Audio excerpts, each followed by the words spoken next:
गोबर भक्तों, तुम्हें तो समझ में आएगा नहीं कभी। तो तुम भारत के एक तालिबान का हिस्सा हो। आरएसएस एक तालिबान संगठन की तरह चला रही है। तुम्हारे दिमाग में वायरस भर दिया गया है, दिमाग में। झूठ की मैं आपको आज सीमा आपकी बताता हूं। झूठ बोलने का कोई सीमा ही नहीं है नरेंद्र मोदी का। आपने कहा कि मैं 12वीं पास हूं, 12वीं पास करके मैं छोड़ दिया था घर बार 14 साल की उम्र में। तो पूरे देश के एक एक नागरिक से मैं समझता हूं गोबर भक्तों को भी यह बात समझ में आ जाएगी। मोदी के बयान के अनुसार कभी 14 साल का बच्चा 12वीं पास कर सकता है क्या?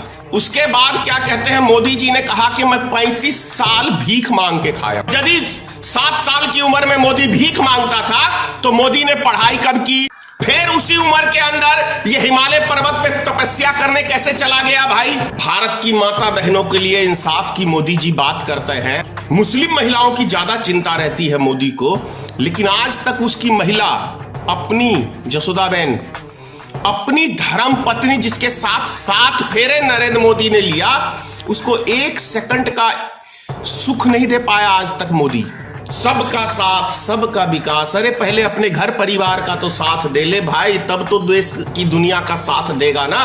हिंदुस्तान में गधों की कमी नहीं है, एक ढूंढो तो मिलेंगे 1000। मोदी के गोबर भक्तों को बहुत बुरी लगेगी ये बात। वो गधे ही है, क्योंकि अच्छे बुरे की उनकी परख नहीं है, समझ नहीं है। अरे थाली लोटा घंटा घंटी बजाने से क्या कोरोना वायरस भाग गया? और सारा देश लग गया उसके अंदर, पढ़े लिखे आदमी तक लग गए। कितने गंदे हो दुनिया में। नरेंद्र मोदी अमित शाह से ज्यादा गंदा व्यक्ति अभी तक मैं कह रहा हूं पूरी दुनिया में नहीं पैदा हुआ होगा। नमस्कार मित्रों, मैं धनेश्वर महतो। अभी कल देखने को मिला गुजरात के अंदर 4 आदमियों को जेल हो गई है। वजह क्या है? तो उन्होंने सोशल मीडिया के ऊपर अमित शाह जी के विषय में कुछ टिप्पणी कर दिया कि वो बीमार है, सिर्फ बीमार है। इतने पे उन चारों को अरेस्ट कर लिया जाता है। लेकिन उससे भी महत्वपूर्ण बात यह है कि यदि सिर्फ इतना कहने पे कि अमित शाह जी बीमार हैं, तो उन 4 व्यक्तियों को जेल हो जाती है। तो सोचिए कि मोदी और अमित शाह ने तो 135 करोड़ जनता के साथ झूठ बोलने का काम किया है, तो क्या उनको जेल नहीं होनी चाहिए? अब झूठ की मैं गिनती आपको करवा देता हूं। मोदी जी ने 100 दिन में काला धन विदेश से लाने की बात कही थी कि नहीं कही थी? नंबर 1 झूठ। 15 से 20 लाख रुपया हर व्यक्ति के खाते में देने की बात कही थी, मोदी ने कही थी कि नहीं कही थी? नंबर 2 झूठ। और उससे भी बड़ा झूठ, जो देश की पॉपुलेशन 60% युवा की है आज के टाइम में, उनको प्रत्येक साल 2 करोड़ नौजवानों को रोजगार देने की बात कही थी कि नहीं कही थी? तो ये 3 सबसे बड़े झूठ जो 135 करोड़ जनता के साथ मोदी और अमित शाह ने बोला, और उसके बाद एक टीवी चैनल के ऊपर अमित शाह ने आके कहा, नेशनल न्यूज के ऊपर, कि अरे भाई वो तो चुनावी जुमला है।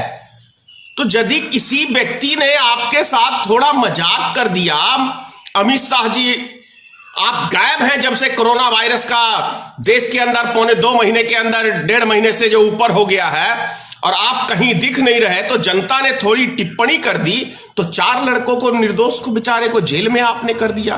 तो सबसे पहले तो जेल में आपको जाना चाहिए, नरेंद्र मोदी को जेल में जाना चाहिए, क्योंकि आपने पूरे देश की जनता का विश्वास मतलब खोने का काम किया है। आपने उसके साथ विश्वासघात करने का काम किया है जनता के साथ।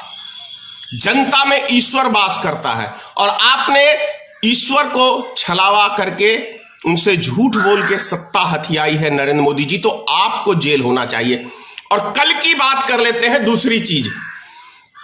अमित शाह जी कहते हैं कि ममता दीदी बंगाल के 2 लाख आदमी बाहर फंसे हुए, उनको आप अनुमति नहीं दे रहे।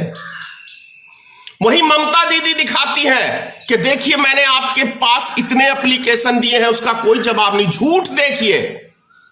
और उससे भी बड़ा झूठ ये देखिए आप कि गुजरात अमित शाह का क्षेत्र है, गुजरात नरेंद्र मोदी का क्षेत्र है, और सबसे ज्यादा गरीब मजदूरों के ऊपर अत्याचार आज के टाइम में। कल 12 जगह गुजरात के अंदर जनता ने रोड पे उतरने का काम किया, पुलिस के साथ हाथापाई हुई, पुलिस ने उनको बहुत बेदर्दी से पीटा। तो ये खेल अमित शाह और नरेंद्र मोदी, आप यूपी बिहार और देश के तमाम राज्यों के मजदूरों के साथ खिलवाड़ करने का काम आप कर रहे हैं। तो आपको कितने साल की सजा होनी चाहिए मोदी अमित शाह जी, ये प्रश्न है। नरेंद्र मोदी जी आपके क्षेत्र में, और ये बिहार ने आपको 40 लोकसभा क्षेत्र है बिहार के अंदर, 40 सीटें, जिसके अंदर आपके एनडीए गठबंधन को 39 सीट दिया है। उसके बदले में आप बिहार की जनता को क्या दे रहे हैं? लाठी डंडे, भूखमरी। किस किस तरीके से आप इन गरीब आदमियों को, मजदूर आदमियों को मारने का काम कर रहे हैं, इसका अंदाजा है नरेंद्र मोदी जी।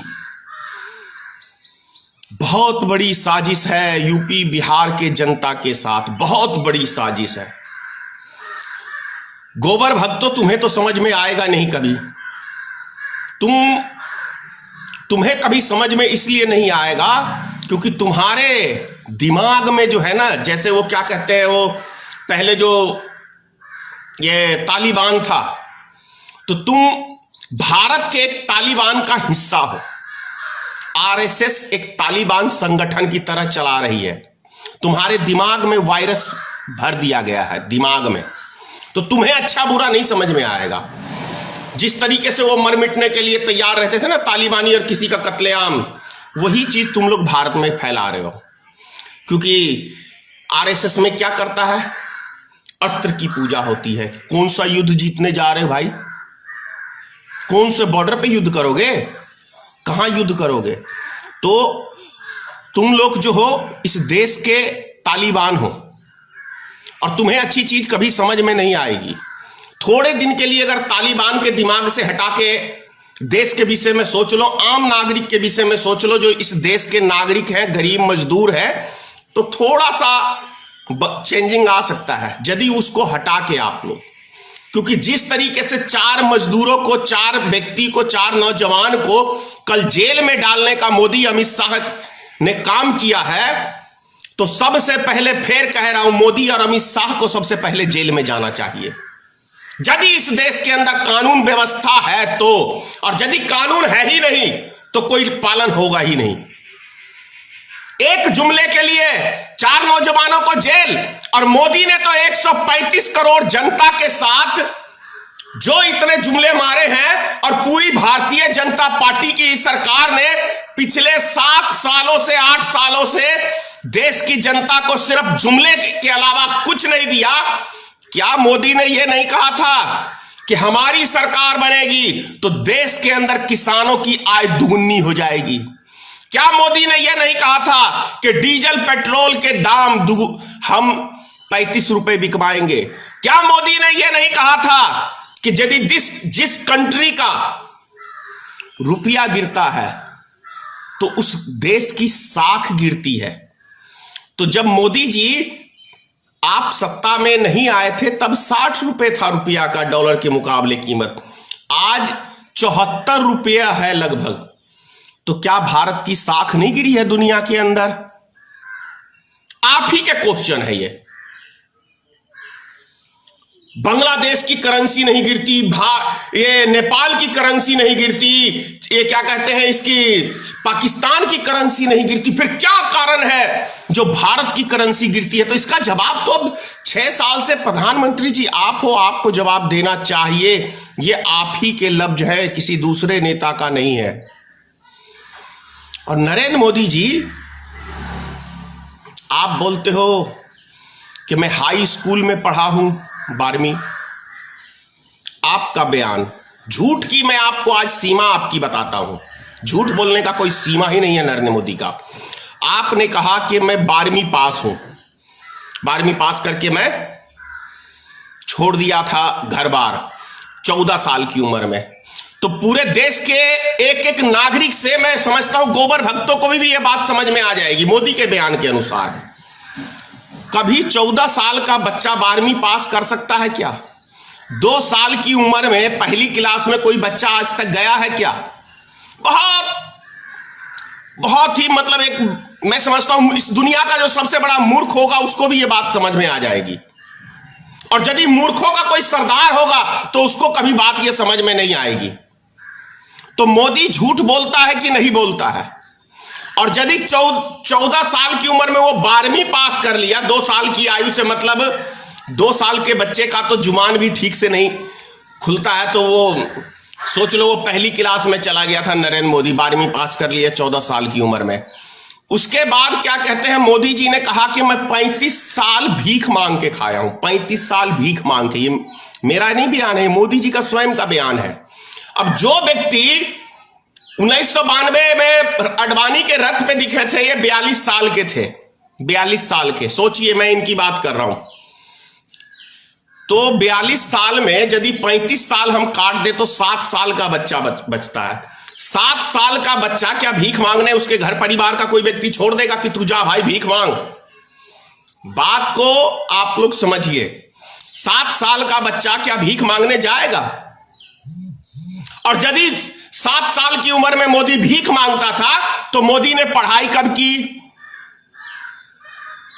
फिर उसी उम्र के अंदर ये हिमालय पर्वत पे तपस्या करने कैसे चला गया भाई? अब पॉलिटिक्स में कैसे आ गया? 1973 से पॉलिटिक्स में है। तो झूठ की कोई नरेंद्र मोदी की सीमा नहीं है। भारत की माता बहनों के लिए इंसाफ की मोदी जी बात करते हैं। मुस्लिम महिलाओं की ज्यादा चिंता रहती है मोदी को, लेकिन आज तक उसकी महिला अपनी जसोदाबेन, अपनी धर्म पत्नी जिसके साथ 7 फेरे नरेंद्र मोदी ने लिया, उसको 1 सेकंड का सुख नहीं दे पाया आज तक मोदी। तो देश की जनता को सुख देने वाला व्यक्ति लगता है आप लोग को? लगता है आपको कि जो व्यक्ति अपनी जिसके साथ 7 फेरे 7 जन्म तक की कसमें खाता है आदमी, उसको एक दिन पत्नी का दर्जा नहीं दे पाया, वो व्यक्ति आज सबका साथ सबका विकास। अरे पहले अपने घर परिवार का तो साथ दे ले भाई, तब तो देश की दुनिया का साथ देगा ना। लेकिन घर परिवार का जो व्यक्ति साथ ही नहीं दे सकता है, वो समाज का साथ क्या देख सकता है? और उसका जीता जागता आज आप उदाहरण देख लो। इसीलिए किसी उस शायर ने कहा था ये कि हिंदुस्तान में गधों की कमी नहीं है। अरे थाली लोटा घंटा घंटी बजाने से क्या कोरोना वायरस भाग गया? और सारा देश लग गया उसके अंदर, पढ़े लिखे आदमी तक लग गए। तो सोच लो कि देश में क्या है। मोदी ने जो कह दिया बस वो, लेकिन मोदी ने तो झूठ के अलावा इस देश को आज तक कुछ दिया नहीं। कैसे आप लोग यकीन कर लेते हो? बड़ी बात है। अपने गिरेबान में झांक के देखो नरेंद्र मोदी, अमित शाह, कि तुमने कैसी कैसी गलतियां की है अभी तक। 6 महीने का जिस महिला के पेट में एक नन्हा मुन्ना सा बच्चा पल रहा है और वो सैकड़ों किलोमीटर पैदल चल रही है। और एक कंस ने भी यह जुल्म नहीं किया होगा, कंस ने भी यह जुल्म नहीं किया होगा कि किसी गर्भवती महिला को सैकड़ों किलोमीटर पैदल चलने के लिए। और जो महिला रोड के ऊपर डिलीवरी हो गया है, मर गया उसका बच्चा, वो मर गई। कितने गंदे हो दुनिया में। नरेंद्र मोदी अमित शाह से ज्यादा गंदा व्यक्ति अभी तक मैं कह रहा हूं पूरी दुनिया में नहीं पैदा हुआ होगा। जितने गंदे ये दोनों व्यक्ति हैं, जितनी इनकी गंदी सोच है। मासूम जनता रोड पे भूख प्यास से मर रही है, लेकिन ये अभी भी राजनीति करने से बाज नहीं आ रहे हैं। ममता बनर्जी को आपको बोलना चाहिए था, ठीक है हम देते हैं आपको अपने आदमियों को बुलाइए, कितनी रेलगाड़ियां चाहिए। दुनिया में सबसे ज्यादा रेलगाड़ी यदि किसी मुल्क में है तो वो भारत में है। लेकिन उसके बाद भी कल भी विदेश से आदमी लाया गया है, लेकिन हमारे देश में हमारे गरीब मजदूर उनको घर नहीं पहुंचाया जा रहा है। लेकिन मोदी जी वीआईपी को तो वाह एरोप्लेन भेज के मंगाते हैं, कोरोना वायरस देश में फैलाते हैं। और ये कोरोना वायरस फैला कहां से? गुजरात से फैला है। ये दिल्ली के वो मस्जिद से नहीं फैला है।